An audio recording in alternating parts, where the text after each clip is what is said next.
Are you thinking about moving to Southwestern Indiana? Well, you may want to hold up before you load those moving boxes because there are a few reasons why you may not want to move here. Hi everybody, we're Shaun and Molly with the Angel team, and we talk about all things living in Southwestern Indiana. Be sure to hit that like and subscribe button so you don't miss any of our future content. So I know, Molly, saying not surviving sounds a little dramatic, but there are real situations that can happen here that can decrease your quality of life. Now, don't think it's too negative though, because by the end of this video, we're gonna show you not only how to survive, but how to thrive in this awesome place called Southwestern Indiana. So the first reason why you may not survive living in Southwestern Indiana is the weather. So here we don't get just 4 seasons of the year, we get sometimes 4 seasons in 1 week. Yeah, our unlucky business partner, Kendra, she had 2 examples just this past year. Molly and I came out pretty easy on power, electricity, and ice and all that, but her grandparents this spring got hit by a windstorm, a tornado. It knocked out all the windows on the porch and then basically removed the porch room and threw it in the ditch, carport across the street. So that started, an insurance claim and getting them relocated for the work and, stress for older people, right? And then the wintertime came and Kendra's own house gets hit by an ice storm. Well, we all got hit by the ice storm, but there's not as many trees in our neighborhood, so she had trees felled everywhere. They were without electricity for 4 days. And the way you cope with that is generators, And so don't be the person that waits until the day of the storm to go get charged 5 times as much by the non-returnable generator. You plan ahead, you get the hookup going, you figure out what amperage and volts and all that are for it and what you can run, and then that's how people stay ahead of it. But just in our own little example, freezing rain, we had ice, storms, tornadoes, sometimes all in the same week or month. So the good thing about the weather here though is we have great meteorologists. So with many of these storms that come through, we get almost days notice of potential threats. That can kind of create some chaos in the area. Then it becomes the only thing everybody talks about in person and on social media. You get a lot of runs on the grocery stores, bread, milk, eggs, all those start to disappear off the shelves.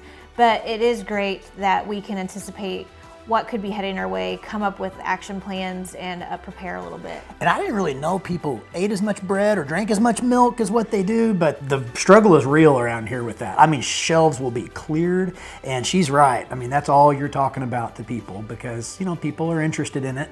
And sometimes we'll bypass them and, we say, shoo, that was a close call, but it is nice to be prepared. We have a good community for that. And it does tend to cancel school quite frequently. They do, our school systems try to be proactive with those sorts of things. So it is sometimes nice we go to bed even knowing that, hey, school might be delayed or even canceled the next day. Some school systems choose to do online learning, some choose to do it in other ways. But I do say, even with tornado threats, our schools have even gotten more proactive. And if you're from up north, you might make fun of us, you might laugh at us because it seems as if at the slightest whim, whoop, school's canceled, gone 4 days, the kids are having a ball and we're doing makeup days.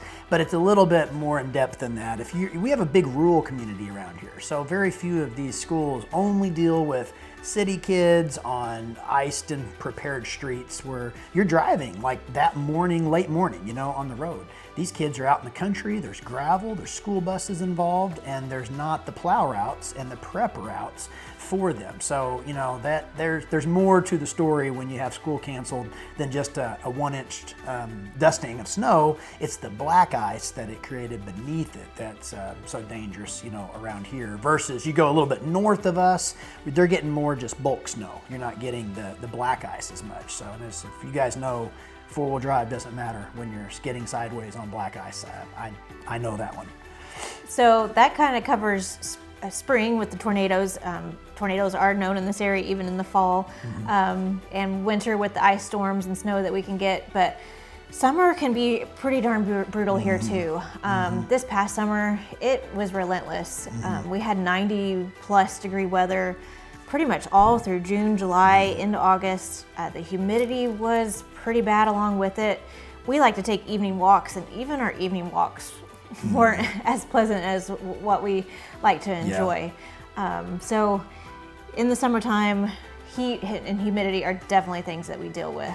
Yeah, and normally in our summers, we'll have cool downs, in the summer in the evenings. I mean, it'll be hot during the day, but you get a little reprieve at night. But she's right. I mean, this summer, it didn't break even in the evening time.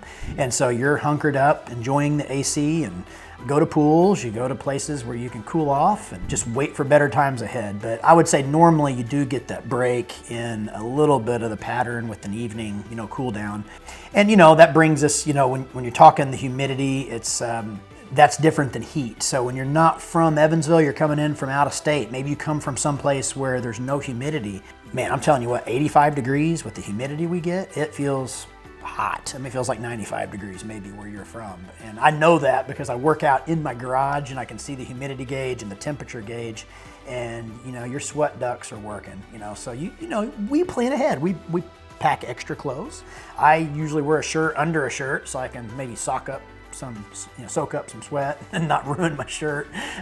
You learn to get away from the natural coconut-based deodorants that are going to ruin your shirts. You learn coping mechanisms around here, and then about the time you break, boom, you're into fall, and like the weather we're having now, it's beautiful, it's gorgeous. And so every funny, comical thing about Evansville though, is every year it gets hot, and it may have like one hot day starts up in May. Everybody's like, oh my gosh, we didn't have a spring and it started so hot so early. We might have had like a month of good weather, but as soon as that one day of heat hits, we've had no spring. It's just been right to summer, and it's just funny what you will notice, and people do comment on it when they're not from around here, but hey, that's part of what we can do to make fun of ourselves a little bit and get you ready for us. Yeah, and so like he mentioned, we do have some great ways to beat the heat. We got Burdette Park here locally that is great. It's got slides, diving boards, all of that. We have Showplace Cinemas. It was kind of our go-to this summer. We'd go there on a Sunday afternoon to watch a good movie with air conditioning.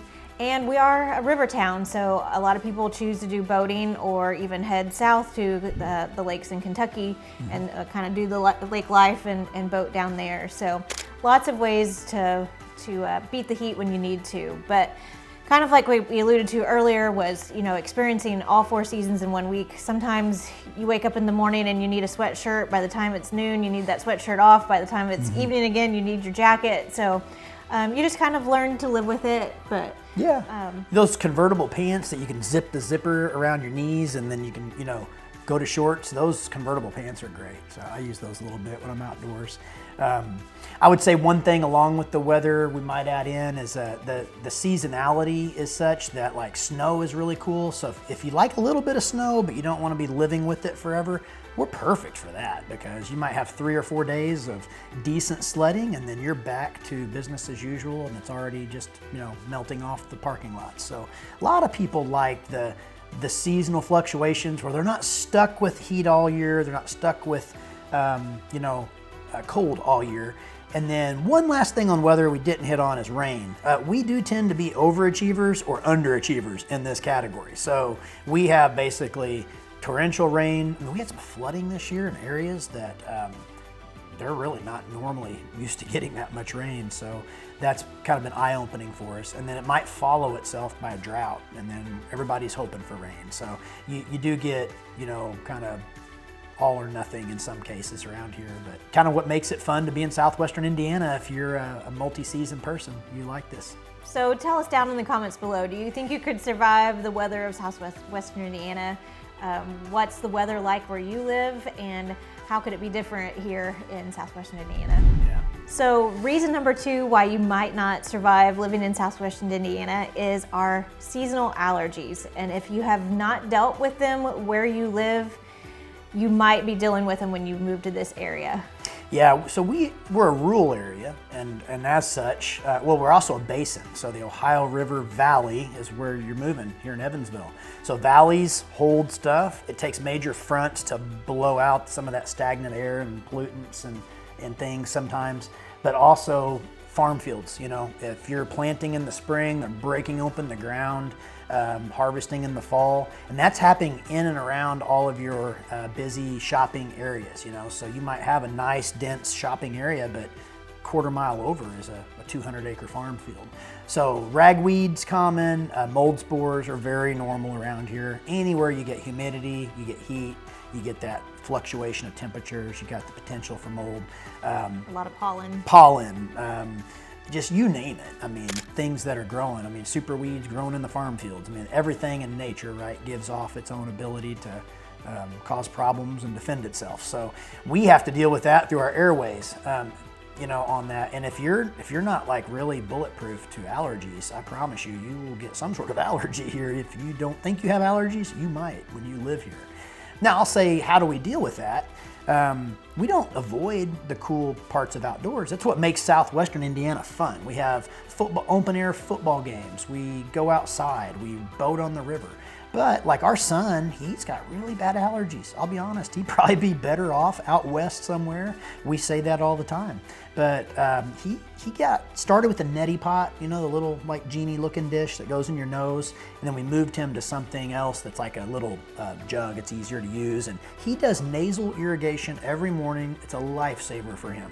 Now we've also had to move towards some sort of an allergy medicine with him. Yeah, he takes one pretty much daily because even some things in the winter bother him. And then he also did go through allergy shots as well that kind of helps with some of those environmental allergies that he has. Yeah, and most people you talk to, they're on some sort, 2, 3, 4 different things during allergy season. It doesn't mean they're on it all year long. But typically in the spring, you wash your car pretty, you detail it like I do, and the next morning it looks like somebody drizzled honey, like little yellow flecks all over you. And you think, well, that's weird, it's dirt. It's not, it's pollen. And that's just pretty normal. So if it's on your car, you can imagine it's on your clothes, it's on your jacket, your purse, it's everywhere, it's coming in your house. So that, and then again, fall time, you kind of get different disturbances of stuff that comes out. But so I'm somebody that typically doesn't get allergies, but there are a few times a year where I notice my eyes itch a little bit more.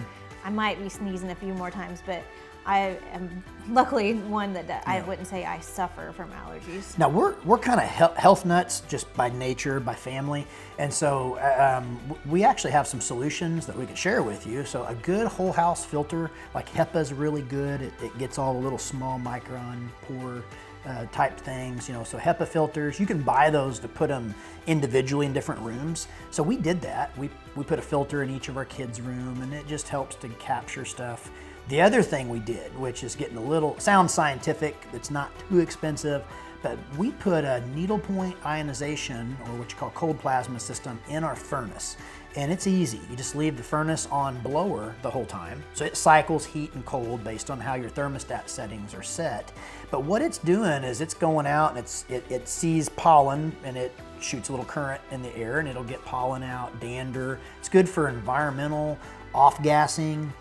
They use them in hospitals and a lot of different settings for not just pollutants and chemicals, but also for allergens and things like that. Now we do notice when that thing gets gunked up on the bristles that shoots out the bipolar charge, we'll start sneezing more in the house. So around here it's comical. We're realtors, so people are looking at homes and they say, oh, ask the sellers where the screens are. And every time I gotta bite my tongue to not sound like a smart aleck, because I'm like, you're not going to open the windows anyway, so why would you care where the screens are? But it's a good buyer question, so we usually ask it, and then people don't open their windows because you can control the indoor environment through filtration and not let the dust in, which is why. Unlike where my brother lives out in California, you just leave the doors open. Leave the door open and walk in and out. Come and go and refill your wine glass, and the door never got shut, but it's just a different area. So filtration, air treatment's a good thing. The allergy medicine's a good thing. Neti pot and nasal rinsing is great. I'm actually a real big geek, and I have a salt chamber set up in my living room.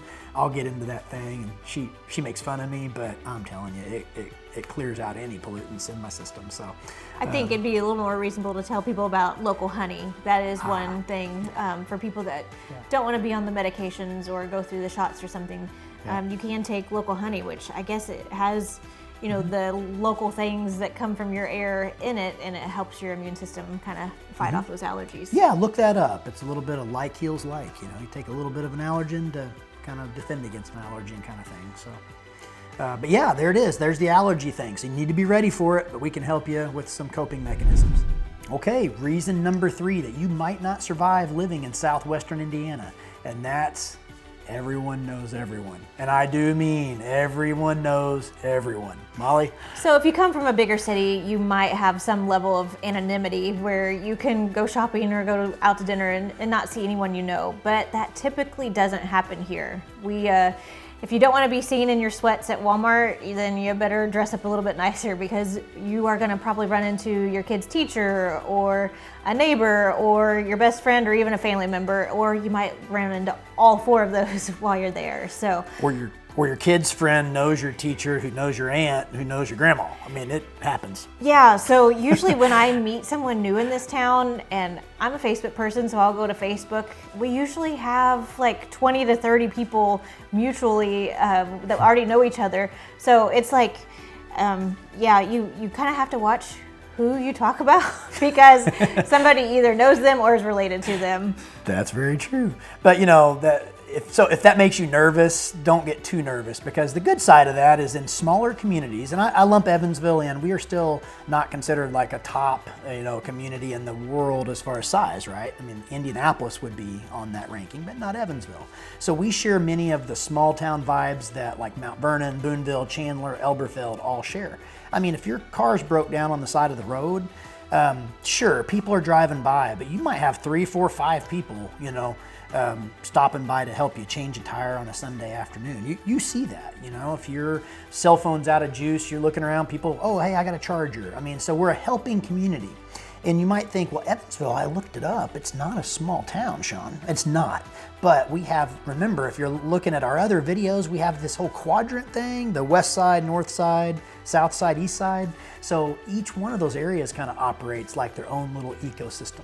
Darmstadt has an ecosystem within the north side of Evansville that's a little different and nuanced than the west side of Evansville, than Franklin, street area. So because of that, we're 6 degrees of separation away from a lot of people at any given time. And with community, that's the benefit of that. Like Molly said, you may not be used to that coming from a real big town, but most people find that it's nice. If you can't light your pilot light on the water heater and whoever it is in your family that does that is out of town, the neighbor probably can come over and help you do that. Whereas in so many communities, we don't have that authentic ability to create relationships that you would even think about asking a neighbor something, or feeling weirded out that somebody comes up and asks you how you're doing and can I help you with something. We do get that a lot, and that's part of just the old school politeness of Midwestern hospitality that we all kind of enjoy. And sure, some of it is leaving, but a lot of it is still alive and well and bred through families and how we see things done when we were kids. Reason number 4, you might not survive Southwestern Indiana: bugs, mosquitoes, critters. Yeah, so if you aren't used to living in a more rural area, this might be a little bit of an annoyance for you. It's definitely one of mine, because I am one of those people that attracts mosquitoes. So I enjoy gardening, but this summer, between the heat and the mosquitoes, I didn't really enjoy it. I couldn't even go outside and pick a tomato without coming back in with 10 mosquito bites on my legs. So they're definitely something that you have to get used to around here. There are solutions to it. Shaun, you can tell them a little bit about what you can treat your yard with. Yeah, so a huge trend, at least over here on the east end of town, is there's several companies. There's the Swap Pest and there's Mosquito Joe, but they come through and they do every month or so, they catch it before the larval stage, I think, and they'll spray the lawn.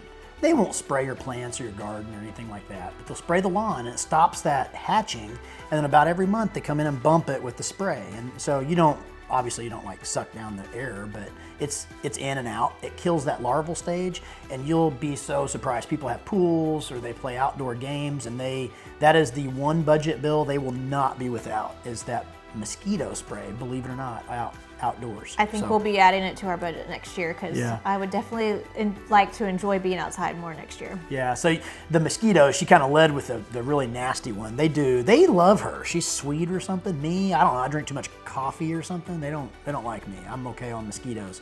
But the little gnats, we have little colloquial terms for them I won't say here, but there's gnats, okay? And these gnats sometimes can be an annoyance, and they're just kind of in your face. But then when the weather cools off a little bit, you think, oh, It's perfect. And then they bite you. And I don't know why they bite you, but yesterday I got bit. And she wasn't getting bit by the gnats, and I was. So, now on a positive note, I feel like we're really bad salespeople here, Molly. Weather, gnats, and mosquitoes run. But well, there's also other things like raccoons, skunks, snakes. Well, the skunks, that's fun. So if you have chickens in your backyard, that's great. But just know there's a food source there that's luring in local animals. These poor guys, they don't know where to go. They don't know it's not good to set up like a whole house and procreative crib underneath your house, do they? You're speaking like we have some personal knowledge of it. Yeah, not good. It's hard to get rid of skunks. But yeah, we've had some skunks this year. You can have the raccoon or two that can knock over a trash can. Some areas, of the world though, they get like deer and bear that do that. So we don't really have it like that. Deer pretty much stay to their own. They might eat your garden out in the country. But now, on a positive note, fireflies, beautiful. Like New Harmony, Indiana is about 35 or 40 minutes from here. They have an annual firefly festival, and it's beautiful. You just go and you watch fireflies, and you think, man, that's cool and quaint, and get a good dinner out of town, and that's exactly what you can do with a good bug, right? Yeah, that's definitely one of my core memories is catching fireflies in my front lawn, and you'd always find a jar to put them in and poke a few holes in the top so that they could survive overnight. So yeah, that's definitely one of the things kids enjoy doing around here. And aside from bugs and creepy crawly things, you've also got deer and wildlife and things that you see. Occasional bobcat. Oh, a bunny. She's a rabbit girl. She loves to see the bunnies, and so yeah, this year for some reason we like to take our nightly walks again, and we've seen bunnies all over the neighborhood. Makes me happy. Yeah, so you have that, and you get used to it. You learn how to use citronella candles. You'll see back patios, and there's beautiful patios, but they're screened in, And so you got your outdoor patio that's open, maybe with the grill, but then you come back in and enjoy dinner on your screened in patio, or your Four Seasons sunroom, which most people will morph that screen room to a sunroom and throw a little mini split air conditioning unit out there. And so they're getting the outdoor feel with some air conditioning for the humidity to be at bay and the heat, keeping the bugs off of them. And then they have a little solo stove, in the middle. You see a lot of that when you're looking at houses around here, and that's why. So one animal that's kind of making its way up here is armadillos. They seem to be coming more and more north, and so there have been some reports of people spotting armadillos off the side of the road. So with the critters, a large part of the culture here is hunting. So there's different seasons for different things, but a lot of deer hunters around here, turkey, squirrel. Dove hunting, duck hunters, shoot geese, you name it. A lot of hunting around. I mean, it's kind of fallen off. Unfortunately, it's harder and harder to find private ground to hunt on, but there's a lot of state ground you can go and enjoy the hunting and things like that as well. And if you're into hunting, you know how to control bugs. So we do that with screens and cover our faces, and you don't let it rule you. You just have to figure out how to cope with nature, So because you're in nature, you're not in a hugely domesticated like urban area. We take some of the nuisance with the good that it provides, and the outdoor and the sunsets and the temperature changes and all that. That's like really has everybody excited. Like especially today, it's just gorgeous and will be gorgeous for like 11 days. So you will notice like uptick. 11 days. You'll notice like an uptick in energy. People are nicer. They're talking to you in the aisles. It's crazy. So it's just part of what makes us us. Our sixth and final reason why you might not survive living in Southwestern Indiana is the pace of life. So we definitely kind of have a slower pace around here, which I don't mind. Yeah, and some people coming from bigger cities, more population dense cities, they actually don't like it at first because everything is bright. It's always on, always accessible, always available where they're from. And they come to Evansville and they're like, whoa, half the stores aren't open on Sundays until noon. Some of them shut down Mondays, What's going on here? I want to get a coffee at 10 o'clock at night. And, the restaurant I went to, normally they close at 9, It's not all like that, but it is a slower pace here. And so, well, we don't like not get together. We just end up doing things a little differently. There's a lot of times like at our age group, we're doing dinner parties with people, we're getting together at a table. It may not even be out to eat. It's at someone's house and we're up till midnight, we're just not out at a bar doing it. So now don't let us kid you. We have plenty of nightlife here. Franklin Street, Bud's and different bars up and down that street. There's plenty of places to go if you do want to get out into that life, but probably not the density of options that you're going to have in a Louisville, and Nashville, a St. Louis, and Indy. And what's great about that is they're all about 2 to 2.5 hours away. So again, plug another perk for Evansville. You can go that way in 2 to 2.5 hours and get what you're missing. But when you come here, what you kind of are buying into is a little slower pace of life, a little more family centric, a little less I have to be entertained all the time and go, and enjoying the break, enjoying that pause. Doesn't mean you're not a hustler. Doesn't mean you're not bringing home the bacon and hitting it hard on all cylinders. But you just may have to reframe what's finding your enjoyment versus what you're used to from the big cities. And I noticed that because I used to travel for a living to all the big cities, and it's just it can be a pro and a con. It depends on how your brain wraps it. Yeah, I actually enjoy weekend getaways. We can make all 4 of those cities that he mentioned earlier within 2 to 3 hours. So you can go there and come back in the same day. Mm-hmm. And it's kind of nice to get away. Last weekend we were in Indianapolis.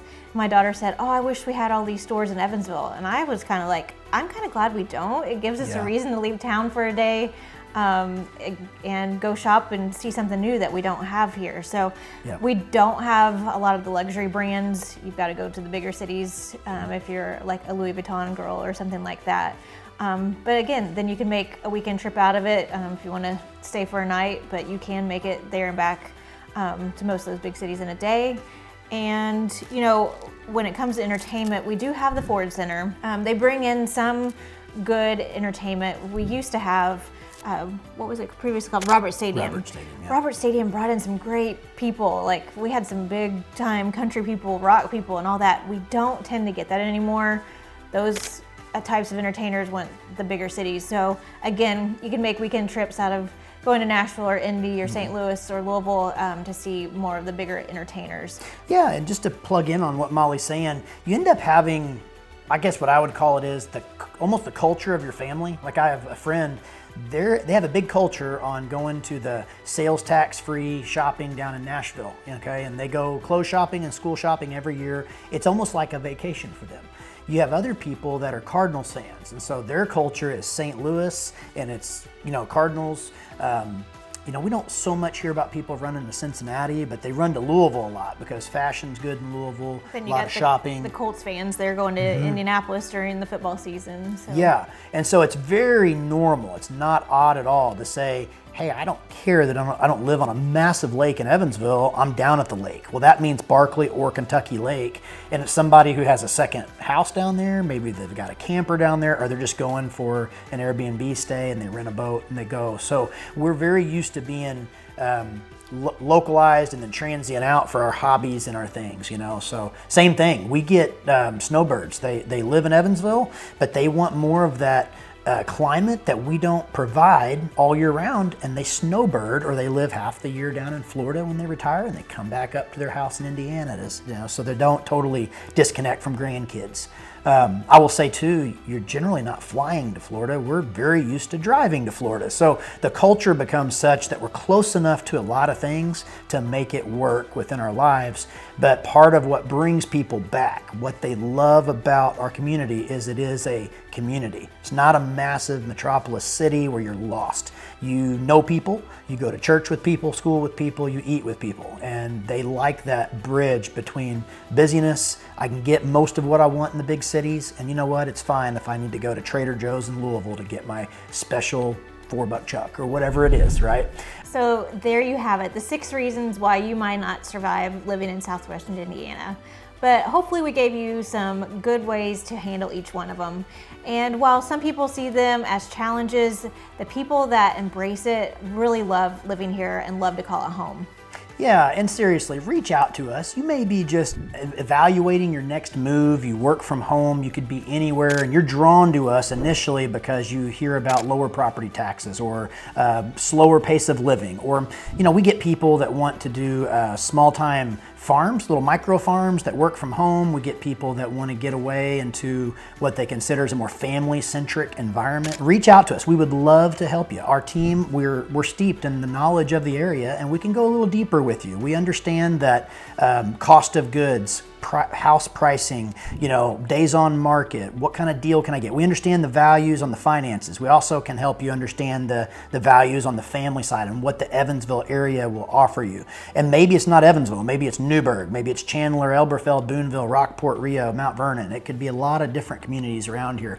But one thing we hope comes through on this is we won't just try to sell you. We want to try to find the right place for you. And so when it comes to looking at homes and the process of buying a home, we're just as honest, we hope, in that process as we are at what we're trying to scare you with a little bit here to make the right decision for your next move. So that goes to investigating the house and getting through the process of it to where when you actually sign on the dotted line, that you're happy with your purchase. And we want to be a part of that journey. And whether it's me, Molly, or Kendra, we're here to help you. So thanks for sticking with us today. Be sure to like this video, subscribe to our channel so you don't miss any of our future content, and thanks for joining us. Have a good day.